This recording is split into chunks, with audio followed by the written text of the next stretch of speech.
Selamat mendengarkan podcast ini. Kita ini lokomotif, bapak-bapak sekalian. Ibu-ibu, anak-anak kita itu seperti gerbong. Memang ada juga ibu-ibu yang menjadi lokomotif. Tetapi idealnya bapak-bapak yang harus menjadi lokomotif. Bagaimanapun, kodrat atau tatanan ini tidak boleh diganti. Hierarki dalam pemerintahan Allah, kepalanya adalah Tuhan Yesus. Setelah itu adalah suami atau pria. Kalau suami gagal menjadi lokomotif, bisa banyak faktor. Tapi mari kita tidak menyalahkan siapa-siapa. Kita bercermin kepada diri kita sendiri, kita introspeksi, kita melihat apakah kita memiliki peran di dalam kesalahan itu. Hari ini pesan yang saya bawa dari Wahyu pasal 14. Wahyu pasal 14, saudaraku, dari ayat 1 sampai ayat yang ke-13. Kita mulai dari ayat yang pertama. Wahyu pasal 14 ayat 1. Dan aku melihat sesungguhnya anak domba berdiri di bukit Sion dan bersama-sama dengan dia 144.000 orang, dan di dahi mereka tertulis namanya dan nama bapanya. Dalam kitab Wahyu berulang-ulang dimunculkan angka 144.000, yang di dalam Wahyu pasal 7 ayat 4 menunjuk jumlah orang-orang Israel yang dimeteraikan dari 12 suku Israel. Tentu Israel di sini pasti tidak lagi menunjuk kepada bangsa-bangsa Yahudi atau keturunan Abraham secara darah daging. Tetapi anak-anak Abraham oleh iman, yang memiliki pola iman seperti yang dimiliki oleh Abraham. Nanti kita bisa membuktikan. Yang memiliki pola iman seperti yang dimiliki Abraham. Abraham seorang yang taat kepada Elohim Yahweh. Abraham seorang yang mencintai Elohim Yahweh lebih dari mencintai anak kandungnya atau nyawanya sendiri. Abraham seorang yang menghormati Allah Yahweh, sehingga sampai mati dia tidak pernah melanggar apa yang dikehendaki oleh Elohim Yahweh atau Allah yang memerintahkannya keluar dari Ur Kasdim. Selain itu, Abraham memiliki keberanian untuk percaya kepada Allah dengan sangat kuat. Juga memiliki pengharapan yang kokoh terhadap kota yang memiliki dasar yang dibangun dan direncanakan oleh Allah, yaitu langit baru dan bumi baru, yang oleh karenanya dia meninggalkan Ur Kasdim dan tidak mau kembali ke negeri yang permai itu. 144.000 menunjuk orang percaya yang setia kepada Tuhan Yesus, yang menjadi orang saleh di kerajaannya. Maka di dalam Wahyu pasal 14 ini, 144.000 ini jumlah orang yang setia mengikut Tuhan Yesus. Kebalikan dari kelompok orang-orang yang ada tanda di dahi, yang adalah kelompok antikris. Wahyu pasal 13, itu pasal sebelumnya. Saudara membaca ayat 16, 17, 18. Ada kelompok orang-orang yang memiliki tanda di dahinya. Kalau tanda di dalam Wahyu 13, 16 itu karagma. Karagma itu stretch, a mark. Karagma. Sedangkan tanda yang di dahi orang percaya itu grafo. Grafo, tulisan. Jadi hati-hati untuk melihat teks demi teks dalam Alkitab itu, saudaraku. Kalau karagma itu memiliki pengertian cap, tanda tercetak, graven, goresan, a stamp, an imprinted mark, graven and scratch. Seperti kuda yang diberi mark, graven. Jadi physically. Sedangkan dikatakan tertulis grafo, ini tidak dikatakan menggores secara fisik. Lagi pula tidak mungkin menulis nama Bapa dan Anak. Kan dalam kitab Perjanjian Baru tidak pernah Tuhan Yesus dan rasul-rasul menunjukkan nama Bapa. Tidak pernah. Jadi nama Bapa artinya apa? Artinya bahwa pribadi-pribadi ini di dalam pikirannya, bukan secara fisik. Bapak Ibu bisa melihat agama yang menekankan apa yang kelihatan atau lahiriah. Tapi juga bisa dibedakan dengan kekristenan yang menekankan batinnya. Kalau agama pada umumnya memiliki ritual atau seremonial, ya seperti agama Yahudi, harus sembayangnya pada jam-jam tertentu, mereka berkiblat ke Yerusalem, itu orang Yahudi. Tetapi kalau anak-anak Tuhan di dalam roh dan kebenaran, di dalam sini, saudaraku, mau angkat tangan, mau berlutut, mau duduk, tidak masalah. Jadi tanda di dahi itu lebih menunjuk tanda fisikly. Ini karagma. Tetapi nama Bapa dan Anak itu grafo. Jadi orang-orang yang dahinya ditulis nama Bapa dan Anak adalah orang-orang yang pikirannya dipenuhi kecintaan kepada Tuhan, yang hidupnya difokuskan pada Tuhan, tapi tidak kelihatan. Tapi kalau orang menyembah Allahnya dengan seremonial, ritual, sampai ada tanda di dahi, itu beda. Begitu, saudara. Kalau orang nyembahnya begini nih, oh ya Allah, ya Tuhan, lama-lama ada tanda di tangannya nih. Ada sini ada tandanya. Itu baru karagma. Tetapi kalau orang Kristen ada nama di dahi itu pasti nggak ditulis, karena nama Bapa dan Anak tidak ada kok. Fakta, ada pribadi agung di dalam pikirannya. Nah, angka 144.000 belum tentu sebuah angka pasti secara harafiah, tetapi yang hendak disampaikan melalui angka ini adalah jumlah yang pasti, jumlah yang pasti, kelompok yang pasti. Hal ini menantang kita untuk mempertanyakan apakah kita termasuk pada bilangan orang yang menjadi pengikut Tuhan Yesus yang setia.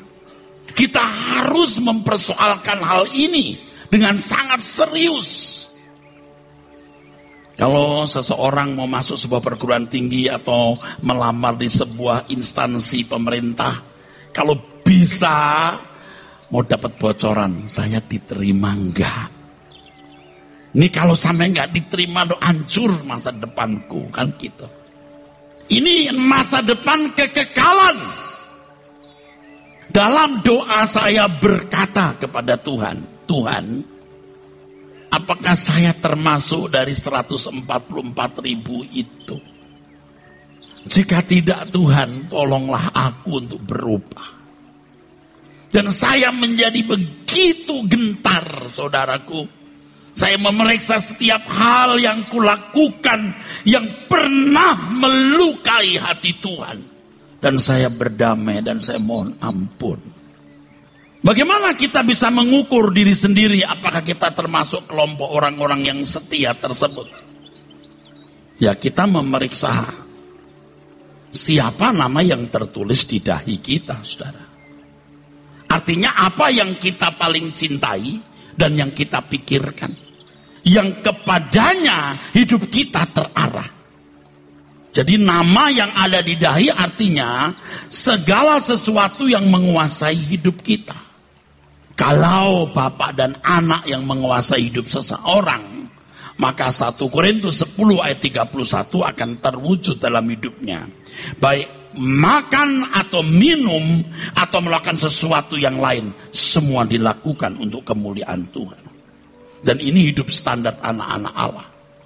Jika tidak demikian, berarti hidup kita belum sebagai anak tebusan yang benar, masih memiliki diri sendiri.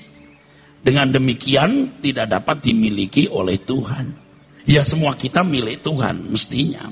Tapi kalau kita mau jalan kemana kita mau jalan, kita mau ngomong apa yang kita mau ngomong, kita berpikir apa yang kita mau pikirkan, kita mau berbuat apa yang kita mau perbuat, tanpa memperdulikan pikiran perasaan Tuhan, ya kita memiliki diri kita sendiri.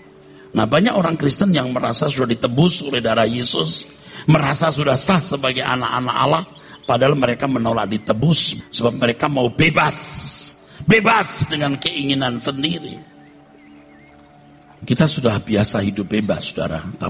Dan sekarang kalau kita mau hidup dalam belenggu Tuhan ini tidak gampang, saudara. Tidak gampang.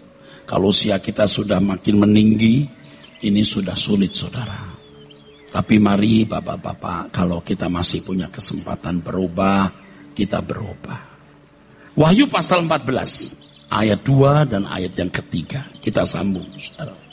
Dan aku mendengar suatu suara dari langit bagaikan desau air bah, dan bagaikan deru guru yang dahsyat. Dan suara yang kudengar itu seperti bunyi pemain-pemain kecapi yang memetik kecapinya. Mereka menyanyikan suatu nyanyian baru di hadapan tahta dan di depan keempat makhluk dan tua-tua itu. Dan tidak seorang pun yang dapat mempelajari nyanyian itu selain daripada 144.000 orang yang telah ditebus dari bumi itu. Kalau dikatakan nyanyian baru bagi Tuhan, artinya bukan nyanyian dengan syair yang baru yang dikarang oleh seorang komposer, tetapi memiliki pengalaman yang baru dengan Tuhan. Ini orang-orang yang diperbarui hidupnya, yang diekspresikan dengan nyanyian. Sebab nyanyian itu merupakan kesaksian, nyanyian itu merupakan pengakuan, nyanyian juga merupakan penyembahan dan pujian. Kita harus mempersoalkan dengan jujur, Bapak Ibu, apakah kehidupan kita benar-benar merupakan kesaksian perjalanan hidup dengan Tuhan, di mana bukan hanya kita yang menyukai dan mengenang pengalaman itu, tapi Tuhan pun juga menyukainya. Ayat yang ke-13 kita baca. Nanti kita akan kembali periksa ayat itu, saudara. Ayat 13. Dan aku mendengar suara dari surga berkata, tuliskan, berbahagialah orang-orang mati yang mati dalam Tuhan sejak sekarang ini. Sungguh kata Roh, supaya mereka boleh beristirahat dari jerih lelah mereka, karena segala perbuatan mereka menyertai mereka. Nyanyian adalah pengakuan. Dalam hal ini diperkarakan apakah pengakuan yang kita nyatakan di hadapan Tuhan adalah pengakuan yang sesuai dengan hidup yang kita jalani. Kalau di gereja sudah banyak bohongnya, saudara. Tapi di hadapan Tuhan nanti tidak bisa bohong. Jadi kalau orang yang hidupnya tidak benar, dia tidak bisa menyanyi. Dia tidak punya nyanyian yang berkenan di hadapan Tuhan. Nyanyian adalah pujian dan penyembahan. Hal ini menyangkut sikap hormat kita kepada Tuhan. Harus dipersoalkan apakah kita memiliki sikap hormat yang pantas dalam perjalanan hidup kita setiap hari. Sebab menyembah itu kan artinya memberi nilai tinggi Tuhan. Dan ini bukan hanya soal syair lagu, tapi sikap hidup, sikap hati. Sekali lagi, kalau di gereja kita bisa menipu manusia, tapi di hadapan Tuhan tidak ada yang tersembunyi. Kalau ada nyanyian yang hanya orang-orang tertentu yang dapat menyanyikan, hal itu menunjuk kepada pengalaman hidup seseorang dengan Tuhan yang menjadi sesuatu di hadapan Tuhan, sesuatu yang bisa dipersembahkan. Dan di dalam Roma 12 ayat 1 dan 2 firman Tuhan mengatakan, persembahkan tubuhmu sebagai korban yang hidup, yang kudus dan yang berkenan. Nah, apakah kita termasuk orang yang bisa menyanyikan lagu yang baru itu? Lagu apa yang kita miliki? Dari kita bangun tidur sampai kita tutup mata mau tidur, dari hari ke hari, dari tahun ke tahun, sampai kita masuk kubur, itu merupakan nyanyian hidup kita.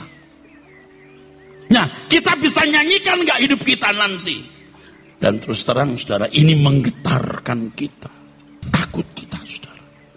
Kalau Alkitab berkata, nyanyikan nyanyian baru bagi Tuhan, bukan hanya sebuah lagu dengan syair baru, tapi pengalaman baru yang bisa dinyanyikan. Seperti bangsa Israel ketika di seberang Laut Kolsom, mereka melihat kemuliaan Tuhan, lalu Miriam menari-nari. Apa yang dinyanyikan? Pengalaman yang dijalani. Nah, nyanyian hidup saudara apa? Nyanyian itu kita gubah sepanjang hari hidup kita. Dan kalau kita telah menggubah nyanyian yang tidak pantas dinyanyikan di hadapan Tuhan, sekarang kita masih punya waktu sisa untuk menggubah kehidupan kita menjadi nyanyian yang indah di hadapan Tuhan. Dengan air mata yang mengembang, saya katakan, saudaraku, sebenarnya pertemuan seperti ini membuat saya sedikit miris dan pesimis. Jujur, saya sudah mengatakan itu. Karena kalau sudah usia lewat 40-50 tahun, betapa susahnya diubah. Tetapi mungkin saya masih punya kesempatan untuk berbicara. Saya tidak bermaksud mengatakan selebih baik dari saudara. Justru ketika saya menyadari bahwa nyanyian yang saya gubah dalam perjalanan hidupku dulu tidak indah, saya merubah diri. Saya mengajak saudara merubah diri. Mari kita mau berubah. Nyanyian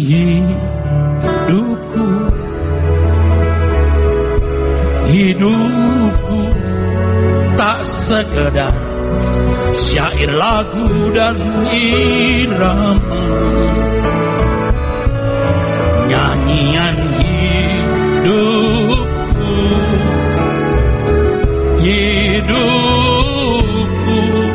melakukan kehendak Bapa. Saya bayangkan hidup kita itu ya saudara, hidup saya juga seperti anak kecil yang main pasar-pasaran, lalu mamanya berkata, ayo sini mama ikut. Atau si anak main pasar-pasaran, sini mama goreng begini dong. Mama nggak ngerti sih, mamanya diomelin saudara. Motongnya begini mama, ya mama sih, oh gitu ya sayang, game. Atau bapaknya ikut main monopoli dengan anak prianya. Papa beli saham ya, oh nggak bisa papa, aku nggak jual. Papanya main. Tapi ketika anak itu dewasa, si ibu bilang, it is not your game anymore, my game. Ini sekarang permainanku nak, ikuti mama. Bukan lagi main-main seperti itu. Sama Tuhan berkata kepada kita, udah gak monopoli lagi. Artinya mainan monopoli dulu, gak main-main. Nah kita itu sering main-main. Dulu rasanya kita main-main saudara. Bahkan dalam pelayanan pekerjaan Tuhan pun kita tidak sungguh-sungguh mau mengerti isi hati Tuhan. Sekarang aku yang harus menentukan. It is not your game, it's my game. You have to follow me. Kamu harus ikut aku. Harus dirasa di sini. Dirasa dengan batin saudaraku. Aduh, saudara kita tuh pasti mati loh, bukan nakut-nakutin. Apa yang kita bawa, berbahagialah orang yang mati dalam Tuhan, sebab segala perbuatannya menyertai dia.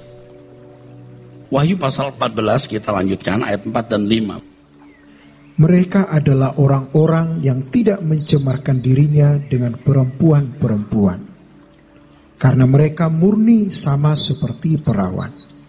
Mereka adalah orang-orang yang mengikuti anak domba itu kemana saja ia pergi. Mereka ditebus dari antara manusia sebagai korban-korban sulung bagi Allah dan bagi anak domba itu. Dan di dalam mulut mereka tidak terdapat dusta, mereka tidak bercela. Tidak mencemarkan diri, ini beda dengan dikuduskan secara pasif. Ini pengudusan secara aktif, di mana orang berusaha untuk merubah karakter. Tidak mencemarkan diri dengan perempuan bukan berarti tidak menikah. Ingat, Petrus sendiri juga menikah. Kalau saudara membaca kisah para rasul, Filipus juga punya anak-anak, dan murid-murid yang lain pun punya keluarga. Dan Paulus mengatakan, aku tidak seperti rasul-rasul lain kalau dalam pernyataannya. Mereka berkeluarga, mereka dapat tunjangan, aku tidak. Nah, tidak mencemarkan diri dengan perempuan-perempuan di sini maksudnya tidak mencemarkan diri dengan percintaan dunia. Perempuan berbicara mengenai percintaan dengan dunia seperti yang dikemukakan dalam Wahyu juga pasal 14 ayat 8. mengenai Babel yang rubuh, yang telah memabukkan segala bangsa dengan anggur hawa nafsu. Babel berbicara mengenai dunia yang indah ini dengan segala kekayaan dan hiburannya. Jadi Babel berbicara mengenai materialisme yang telah membuat banyak orang mabuk. Dan bicara mengenai percabulan, ini percabulan rohani, yang di Wahyu 17 ayat 1 sampai 6, ada perempuan yang bersundal dengan para pedagang, para pejabat tinggi, raja-raja dan bangsawan-bangsawan. Siapa kalau bukan materialisme? Siapa kalau bukan uang yang membuat orang berzina? Dari pedagang, pejabat tinggi, raja-raja dan para bangsawan-bangsawan.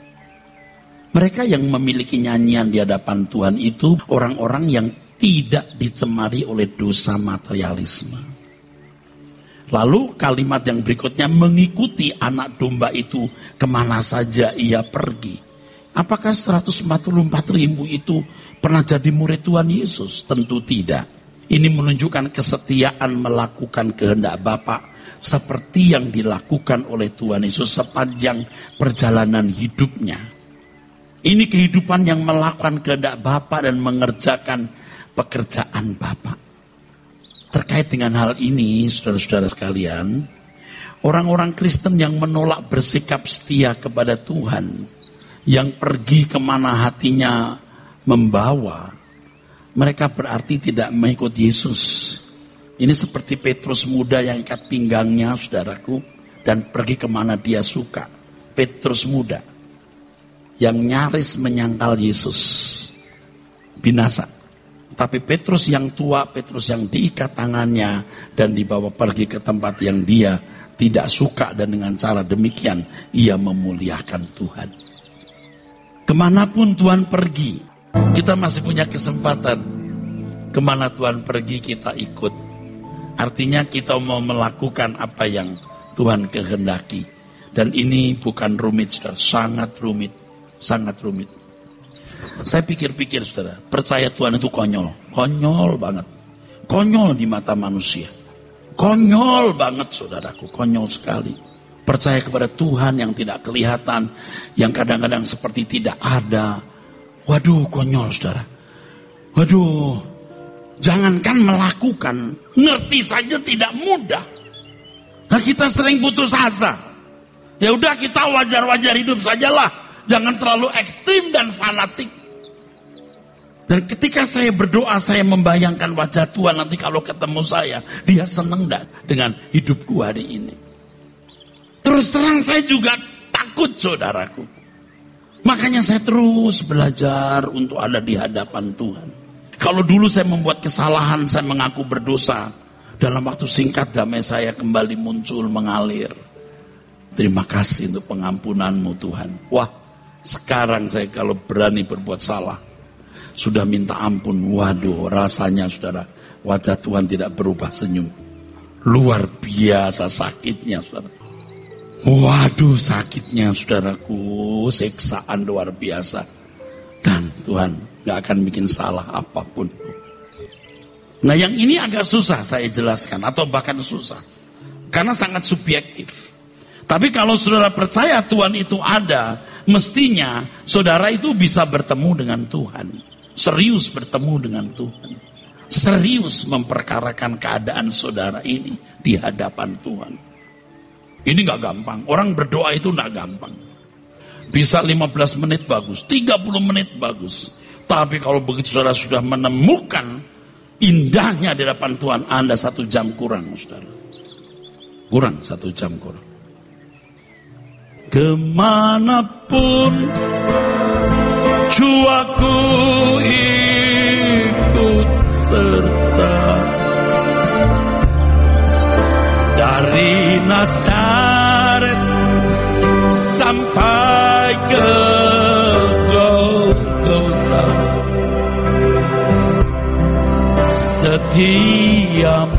kesetiaan Tuhan Yesus kepada Bapa, kesetiaanku sama Tuhan berpadu indah di hati Bapa.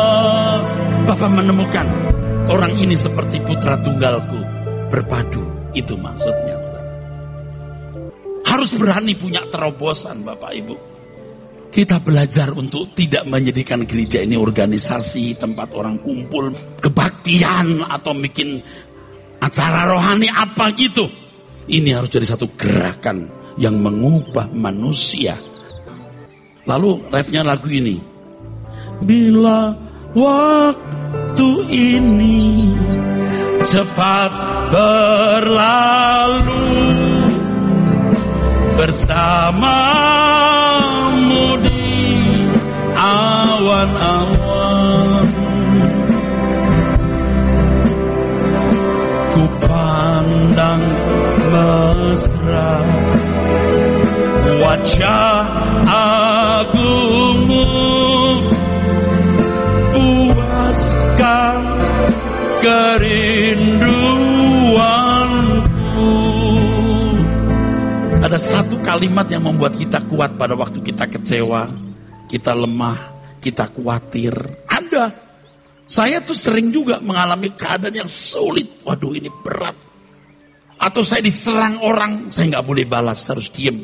Nggak gampang ini, waduh. Ini kan buruk, saudara. Lama ini punya hati buruk. Dilawan ya mesti balas lawan. Harus nahan gitu. Tapi ada satu kalimat membuat saya bisa melewatinya. Bapak mau dengar gak? Mau dengar gak? Kalimat itu begini, aku mau pulang. Benar, Pak. Ngadepin begini, udah gak usah ribut ya, aku mau pulang. Aku memilih pulang. Aku pesimis banget, Pak. Pak, kalau perang dunia ketiga jadi minggu lalu, kita juga selesai hari ini. Ya kita kan juga bisa mati setiap saat, Pak. Pakai kalimat ini. Jadi kalau nanti istri ribut, mau ribut, jangan melawan, mau pulang. Berani loh, Pak. Katakan aku mau pulang. Jadi kalau istri ngajak ribut, kan banyak istri juga belum bertobat. Belum diperhalus oleh Tuhan. Emang dari dulu kan dimanja oleh orang tuanya. Lalu kita juga belum benar. Istri kita gak melihat contoh yang baik. Jadi rusak juga dia. Nah sekarang saudara mau benar, dia masih agak rusak. Atau rusak sama sekali. Jadi kayak ngerong-ngerong gitu. Jadi kalau begitu kita cuma bilang, aku mau pulang. Apa, Pak? Aku mau pulang. Ngomong! Aku mau pulang, Mam. Terus lagunya, bawa ku pulang. Pulang ke rumah Bapak. Biasanya kalau ibu-ibu ditinggal mati suami itu baru nangis. Waktu hidup suka dianiaya itu suami. Begitu suami meninggal baru Tuhan jahat, aku tidak mau percaya lagi. Gitu. Enggak, begini. Ayo kita berubah ya. Aku mau pulang. Konyol, Pak? Enggak konyol. Kita setiap saat memang bisa mati. Jadi begini loh Bapak Ibu. Kita itu kan pasti mati. Dan sebenarnya eksekusi mati itu begitu bayi lahir, itu eksekusi mati. Bisa 3 bulan, bisa 8 hari, bisa 4 tahun, udah eksekusi. Bisa umur 17 tahun, eksekusi itu dilaksanakan, udah inkrah. Udah inkrah itu. Nggak mungkin enggak. Terus usia 8 hari bisa meninggal, 4 bulan bisa, 17 tahun bisa, 20 tahun bisa, apalagi 65 tahun, waduh. Apalagi 75. Kalimat mereka ditebus dari antara manusia sebagai korban sulung bagi Allah dan bagi anak domba. Ini menunjukkan orang-orang yang memberi diri ditebus. Ya udah kita ditebus aja gitu, Pak. Enggak. You memberi diri tebus enggak? Hidup dalam penurutan terhadap kehendak Allah. Sehingga menjadi orang-orang yang dipersembahkan bagi Bapa untuk pekerjaannya. Hanya orang yang memberi diri ditebus oleh Yesus yang dapat menjadi persembahan yang berbau harum, Pak. Mereka orang-orang yang tidak memiliki dirinya sendiri lagi, tetapi dimiliki Tuhan sepenuhnya.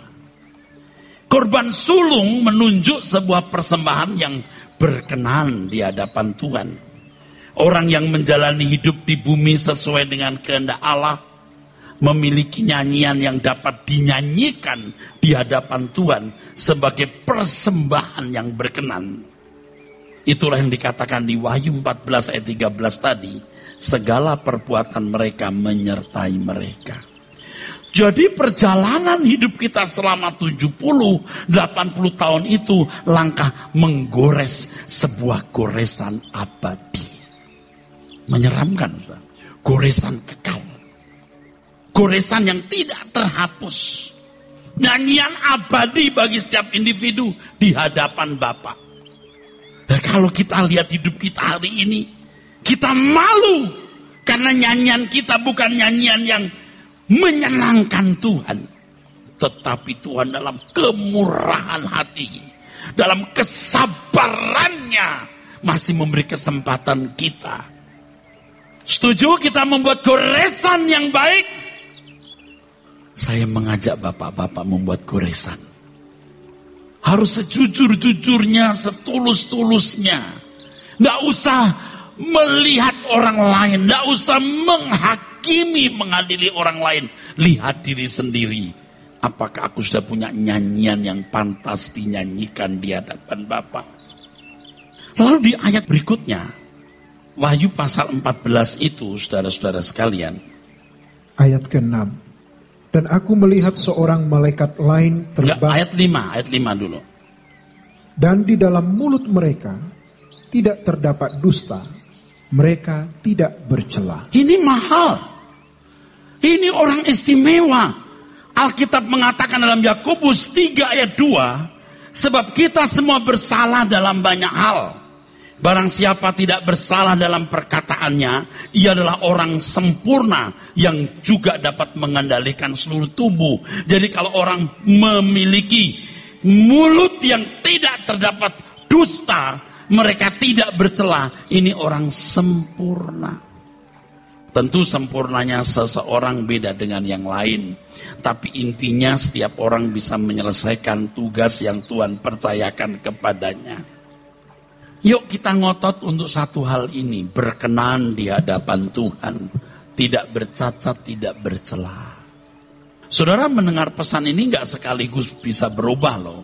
Kalau kita punya lipatan hidup sudah terlanjur begitu, itu balik lagi, pulang tuh balik lagi. Maka harus punya keberanian, kenekatan saudaraku untuk bisa berubah. Aku mau sempurna. Saya mengkhotbahkan soal kesucian, soal kesempurnaan. Itu tidak mudah, saudara. Karena saya akan diteropong orang. Orang pasti mencari kesalahan saya. Yang kedua, orang mandang saya sombong. Dan lain-lain. Ya nggak pengen lah. Bikin masalah itu nggak pengen lah. Tapi karena Tuhan mengajar begitu, nggak bisa nggak. Mengejar kebenaran itu mengejar, saudara. Sering saya berkata, kalau Tuhan bertanya padaku, apa yang kau minta Eras? Aku minta satu ini Tuhan, buat aku segera sempurna. Sempurnaku bukan sempurnanya Tuhan Yesus. Sempurna saya bukan sempurnanya Billy Graham. Saya punya tempat sendiri, pokoknya saya berkenan di hadapan Tuhan. Nah bapak-bapak selama ini mungkin tidak pernah memperkarakan ini dengan serius. Mungkin hanya ditutup dengan mental block dan mengatakan saya tidak bisa sempurna. Ya kalau target nilai 100, kejarlah 100 itu, tidak dapat 190, apa ruginya? Jangan dikunci dengan perkataan gak bisa sempurna. Nah Tuhan juga berkata kamu harus sempurna kok saudaraku. Tapi Pak, sempurna itu kan bukan perintah Pak. Teks aslinya itu kan future indikatif. Ya kalau sudah belajar bahasa Yunani, future indikatif itu juga berfungsi sebagai perintah. Kuduslah kamu sebab aku kudus, itu juga ezeste, juga future indikatif. Kasihlah sesamamu, itu juga ezeste. Nah saudara harus mengerti hal ini dan percaya apa yang saya katakan ini benar. Nggak merugikan saudara kok. Dan tentu saya sebagai penggeraknya itu diteropong orang. Padahal saya juga belum sempurna. Daging saya belum mati. Mengerikan saudara. Mengerikan. Ego ambisi saya juga belum mati. Ini kalau dirangsang masih bisa salah, jangan-jangan. Tapi kita memilih untuk tidak bersalah. Kita teruskan perjalanan kita pulang bersama ke surga. Kalau ini jadi movement, jadi gerakan di tengah dunia kita yang fasik, dunia yang sekarat, dunia yang mau berakhir ini, wah luar biasa saudara. Wahyu pasal 14 lagi ayat 6 sampai 7. Wahyu pasal 14 ayat 6 sampai 7 dibaca. Dan aku melihat seorang malaikat lain terbang di tengah-tengah langit, dan padanya ada Injil yang kekal untuk diberitakannya kepada mereka yang diam di atas bumi, dan kepada semua bangsa dan suku dan bahasa dan kaum. Dan ia berseru dengan suara nyaring, takutlah akan Allah dan muliakanlah Dia, karena telah tiba saat penghakimannya, dan sembahlah Dia yang telah menjadikan langit dan bumi dan laut dan semua mata air. Ini hal penting banget, penting banget, penting banget. Injil yang kekal. Injil yang bukan temporal atau sementara. Nah, takutlah akan Allah, muliakan Dia, dan sembahlah Dia. Ini inti Injil yang kekal. Seruan malaikat menunjukkan apa sebenarnya esensi dari Injil itu. Intinya adalah agar manusia takut akan Allah, memuliakan dan menyembah Dia. Sebab itu setiap orang akan dihakimi. Punya enggak takut akan Allah? Memuliakan Tuhan enggak? Artinya melayani, menyembah Tuhan, menghormati Dia enggak?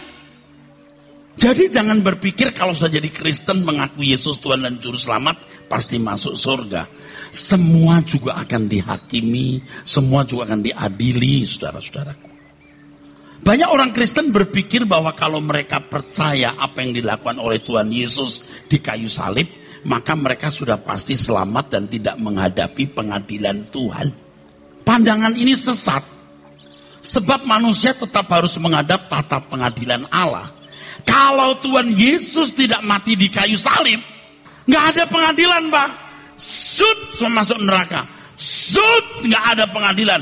Jelas salah. Kematian Tuhan Yesus di kayu salib justru membuat adanya pengadilan. Dan Tuhan Yesus yang dipercayai Bapa menjadi hakimnya.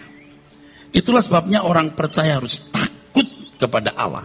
Bicara soal kesucian hidup, memuliakan Dia, berbicara mengenai melayani Dia. Muliakan Allah dengan tubuhmu, karena kamu telah dibeli dengan harga yang lunas, dibayar. Muliakan Allahmu dengan tubuhmu, dengan hartamu, dengan segenap hidupmu. Dan menyembah artinya memberi penghargaan atau memberi nilai tinggi kepada Tuhan. Orang yang tidak takut akan Allah, yang tidak memuliakan Allah, yang tidak punya hati menghormati Tuhan, tidak akan bisa mempunyai nyanyian yang berkenan di hadapan Tuhan. Nggak akan masuk di dalam kerajaan surga. Jangan berkata, aku sudah ditebus saudara Yesus. Kamu nggak mau ditebus. Kalau kamu mau ditebus, kamu tinggalkan segala sesuatu supaya kamu jadi murid atau bisa diubah. Sebab kalau kamu tidak diubah, kamu nggak layak masuk kerajaan surga. Jadi jangan saudara berpikir khotbah ini seakan-akan mengarahkan perbuatan baik yang menyelamatkan. Perbuatan baik nggak menyelamatkan, saudaraku. Darah Yesus salibnya membuat pengadilan bisa diadakan. Dengan penyelamatan dalam Yesus Kristus itu, maka Tuhan bisa merubah manusia umat pilihan menjadi sempurna seperti dirinya. Orang-orang jahat tidak akan masuk kerajaan surga, saudara. Mestinya hal ini harus kita pandang sebagai hal yang paling prinsip, ya saudara. Ini jahat, ini baik, ini sempurna. Ini jelas neraka, saudara. Ini anggota masyarakat kerajaan surga. Saya perlu waktu panjang. Bukunya ada, sudah bisa baca. Lalu ini menjadi dimuliakan bersama Tuhan Yesus. Nah, kita itu di sini loh. Kita di sini loh. Kita bukan hanya mau jadi orang baik, tapi jadi sempurna. Nah, kalau ngomong begini kan kesannya bacotnya itu kan gede.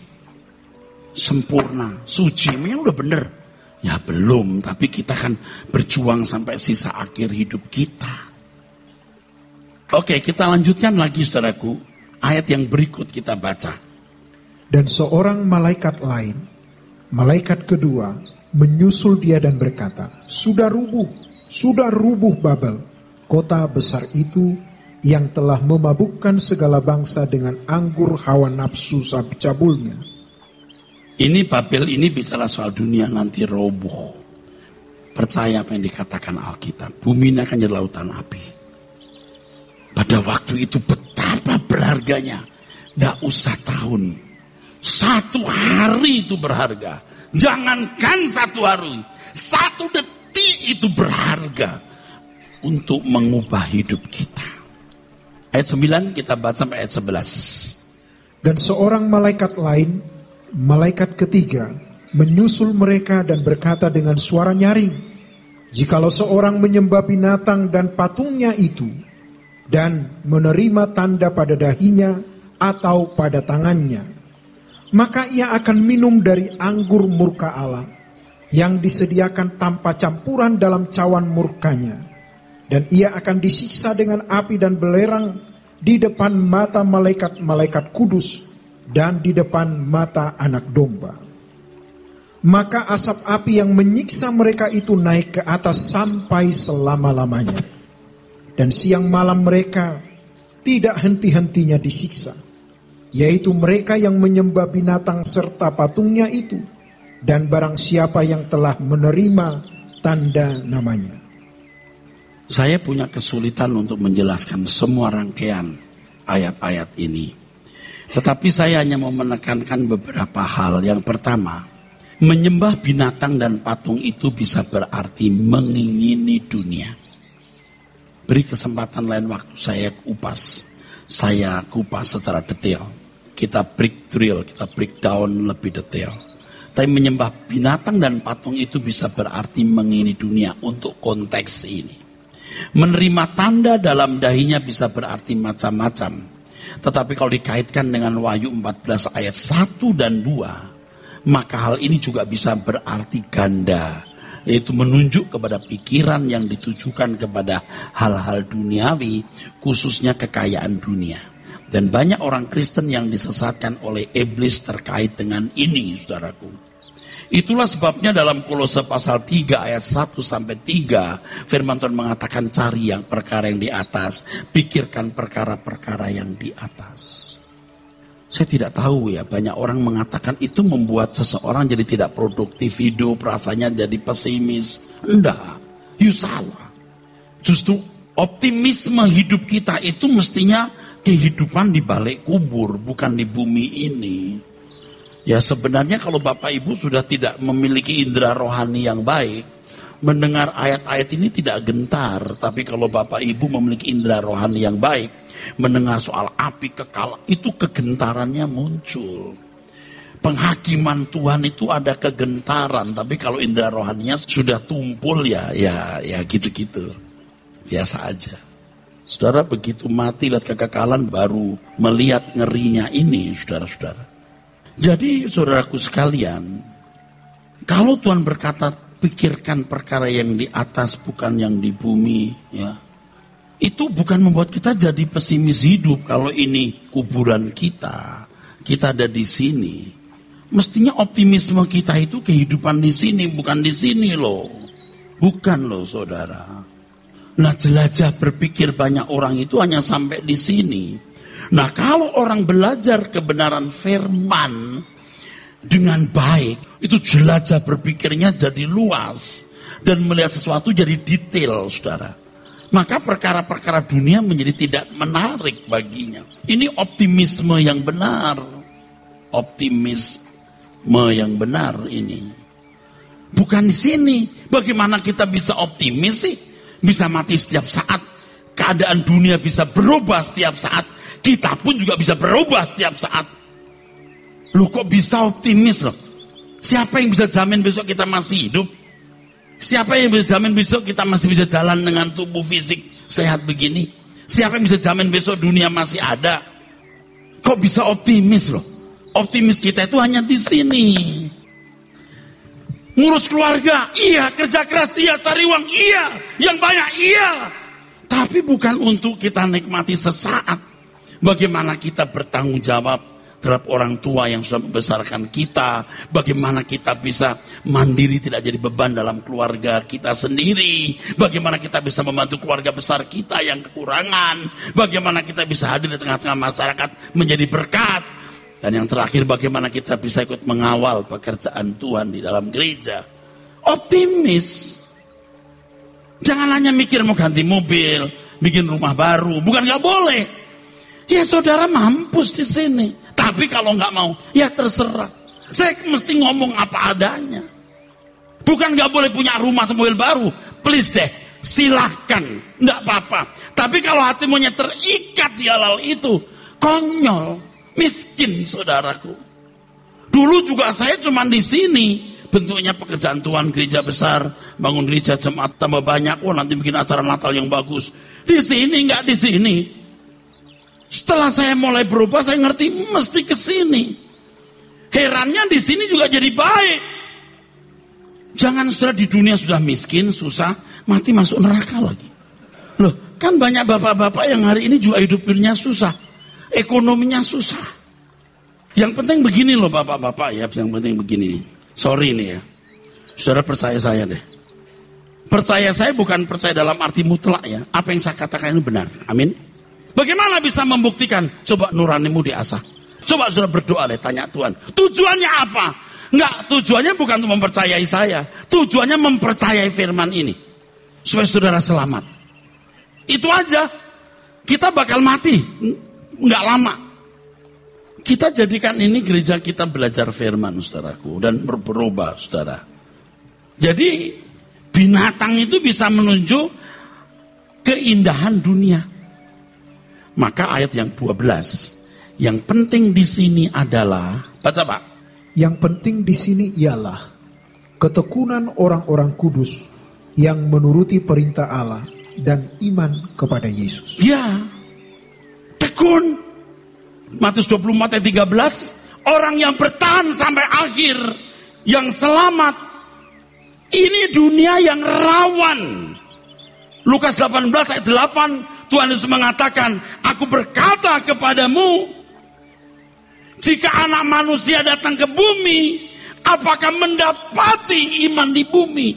Rusak sampai tipis, tidak dijumpai orang Kristen yang benar. Kan begitu maksudnya. Tapi kita mau menjadi orang yang dijumpai Tuhan, punya iman yang benar ini. Makanya kita bertahan, saudara. Ayo kita punya komunitas. Yuk kita militan di dalam hal ini, saudara. Lalu ayat 13. Dan aku mendengar suara dari sorga berkata, tuliskan, berbahagialah orang-orang mati yang mati dalam Tuhan sejak sekarang ini. Sungguh kata Roh, supaya mereka boleh beristirahat dari jerih lelah mereka, karena segala perbuatan mereka menyertai mereka. Yang mati dalam Tuhan artinya orang-orang yang setia kepada Tuhan sampai akhir. Bukan setia kepada gereja, bukan setia kepada pendeta. Gampang setia kepada pendeta yang kelihatan, mudah setia kepada gereja, di mana kita bisa terhisap dan punya keberadaan atau bisa eksis. Tapi kalau setia kepada Tuhan, di mana kita menjaga pikiran, menjaga mulut, menjaga tindakan yang selalu sesuai dengan pikiran perasaan Allah. Itu berat. Berbahagialah orang yang mati dalam Tuhan. Saya harap Bapak Ibu akan menggumuli hal ini. Apakah aku termasuk satu dari 144.000 itu? Yang kalau mati, aku punya kematian di dalam Tuhan.